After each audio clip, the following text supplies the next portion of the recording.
Hello दोस्तों, स्वागत है आपका वाइपर मूवी एक्सप्लेन्ड चैनल पर। और आज हम देखेंगे One Piece live action series के एपिसोड नंबर 4 को। इसके पहले के सारे एपिसोड्स की लिंक आपको डिस्क्रिप्शन में मिल जाएगी। तो चलिए जानते हैं आगे की कहानी को बिना किसी देरी के। तो अब तक हमने देखा कि लूफी और उसके दोस्त एक बहुत अमीर लड़की काया के घर जाते हैं, लेकिन उसका बटलर क्लाहाडोर असल में एक पायरेट कुरो होता है। वो काया को मारकर उसकी सारी जायदाद अपने नाम करवाना चाहता है। उसोप को ये पता चलता है तो वो गांव में जाकर सबको बताने की कोशिश करता है, लेकिन कोई उसका भरोसा नहीं करता। तभी उसके पास मरीन्स आ जाते हैं।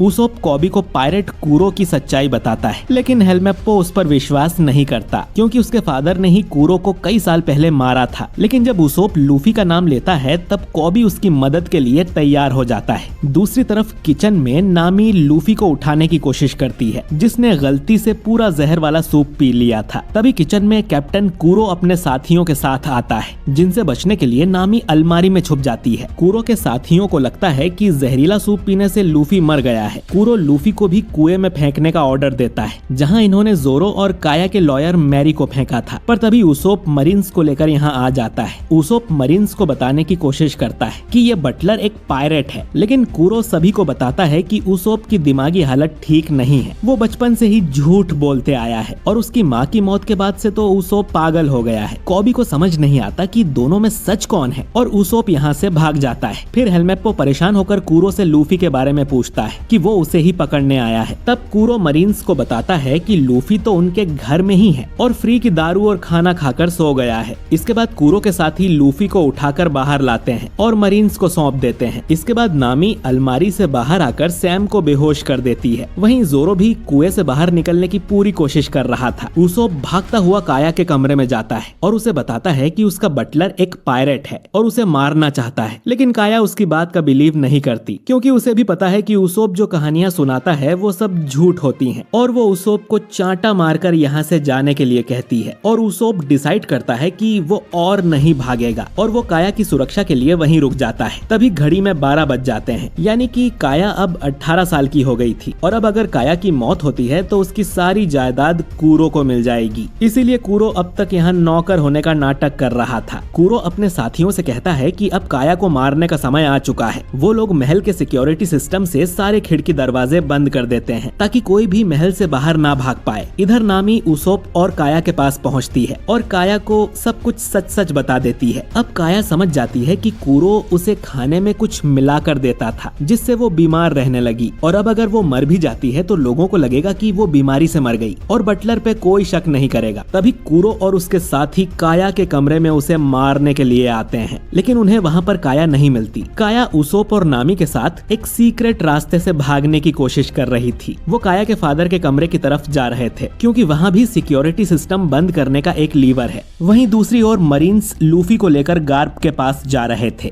तभी कॉबी और हेलमेप्पो में बहस हो जाती है। हेलमेप्पो को जलन हो रही थी कि गार्प कॉबी को इतना होशियार मानते हैं, पर उसके हिसाब से वो सिर्फ कॉबी का इस्तेमाल कर रहे हैं लूफी तक पहुँचने के लिए। इतने में लूफी को होश आने लगता है। हेलमेप्पो लूफी के करीब जाता है तो लूफी उस पर ही उल्टी कर देता है। वहीं इधर जोरो कुएं से बाहर निकलते हुए अपने पास्ट को याद करता है। बचपन में जोरो जब तलवारबाजी सीख रहा था तब वो हमेशा ही एक लड़की क्वीना से हार जाया करता था। इससे जोरो को बहुत गुस्सा आता था और वो क्वीना को असली तलवार से फाइट करने के लिए चैलेंज करता है। अगले दिन ये दोनों असली तलवार से फाइट करते हैं। जोरो अपने साथ 2 तलवारें लाया था, लेकिन फिर भी वो क्वीना को नहीं हरा पाता। तो क्वीना जोरो का मजाक उड़ाते हुए कहती है कि उसे 3 तलवार लानी चाहिए थी, शायद तब वो जीत सकता था। आखिर में क्वीना जोरो को हरा देती है। जोरो अपनी हार मान लेता है और निराश हो जाता है, पर क्वीना उसे हौसला देते हुए कहती है कि जब जोरो बड़ा होगा तब वो क्वीना से भी ज्यादा ताकतवर हो जाएगा, क्योंकि बड़े होने पर लड़कियां लड़कों से कमजोर हो जाती हैं। लेकिन जोरो ऐसा नहीं मानता था। वो क्वीना से कहता है कि अब से वो दोनों हर रोज ट्रेनिंग करेंगे और वादा करता है कि उन दोनों में से ही कोई एक दुनिया का सबसे बेहतरीन तलवारबाज बनेगा। क्वीना भी यही प्रॉमिस करती है। है। अगले दिन जब जोरो क्वीना का वेट कर रहा था तब उसे अपने मास्टर से पता चलता है कि एक एक्सीडेंट में क्वीना की मौत हो गई है। ये सुनते ही जोरो की आंखों में आंसू आ जाते हैं। कुछ देर बाद क्वीना का फ्यूनरल होता है जहाँ जोरो भी आता है। दुखी जोरो अपने मास्टर से क्वीना की तलवार रखने की इजाजत मांगता है ताकि वो उन दोनों का किया हुआ प्रॉमिस निभा सके और दुनिया का सबसे ताकतवर तलवारबाज बन सके। और इस तरह से जोरो के पास 3 तलवारें हैं। ये सब सोचते हुए फाइनली जोरो कुएं से बाहर निकल ही आता है। वहीं इधर लूफी होश में आते ही उल्टियां करने लगता है। खुद को संभालने के बाद लूफी कॉबी से कहता है कि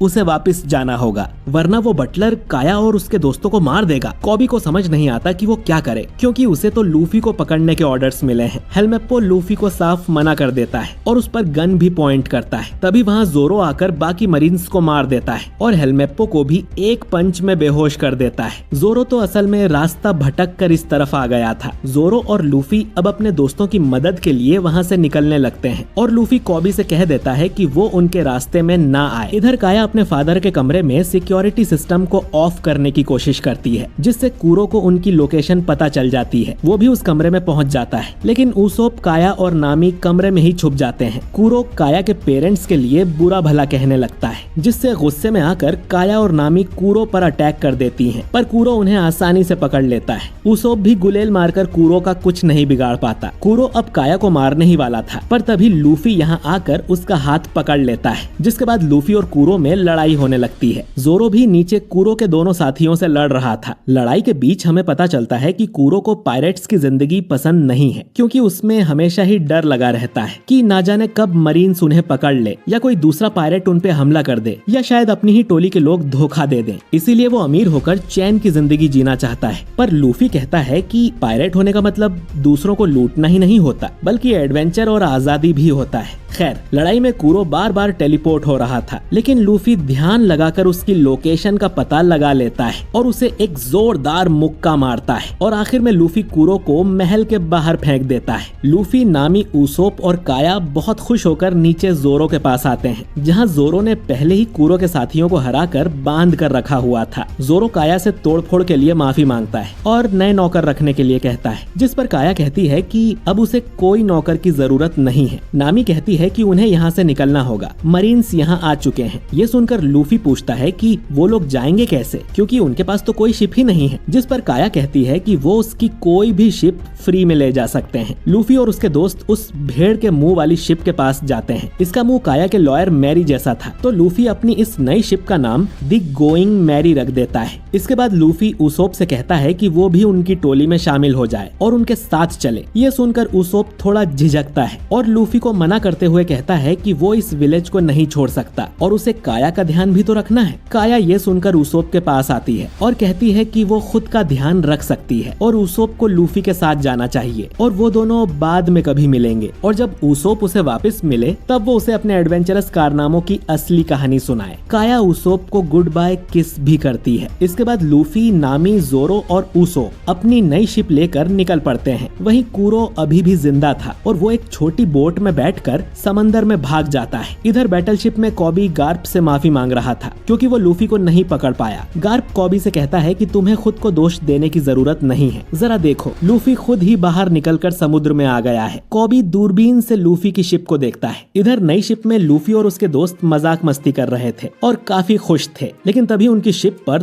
तोप से हमला हो जाता है। लूफी और उसके दोस्त बाहर निकलकर देखते हैं कि मरीन्स ने उनके ऊपर हमला कर दिया है। लूफी दूरबीन से मरीन शिप पर देखता है जहां उसे दिखाई देते हैं गार्प और कॉबी। जैसे ही लूफी गार्प को देखता है लूफी कहता है दादाजी। दादाजी सुनकर जोरो, नामी और उसोप तीनों ही शॉक हो जाते हैं और ये एपिसोड यहीं पर खत्म हो जाता है। तो दोस्तों, गार्प लूफी का दादा है तो उसकी जान के पीछे क्यों पड़ा है? क्या लूफी इस बार मरीन्स से बच पाएगा? जानने के लिए अगला एपिसोड जरूर देखें। वीडियो अच्छा लगा हो तो इसे लाइक और शेयर जरूर करें और अगर आप हमारे चैनल वाइपर मूवी एक्सप्लेन पर नए हैं तो हमारे चैनल को सब्सक्राइब करके बेल आइकन जरूर दबाइए और ये एपिसोड कैसा लगा कमेंट करके जरूर बताइए। मैं मिलता हूँ आपसे बहुत ही जल्द अगले वीडियो के साथ। शुक्रिया।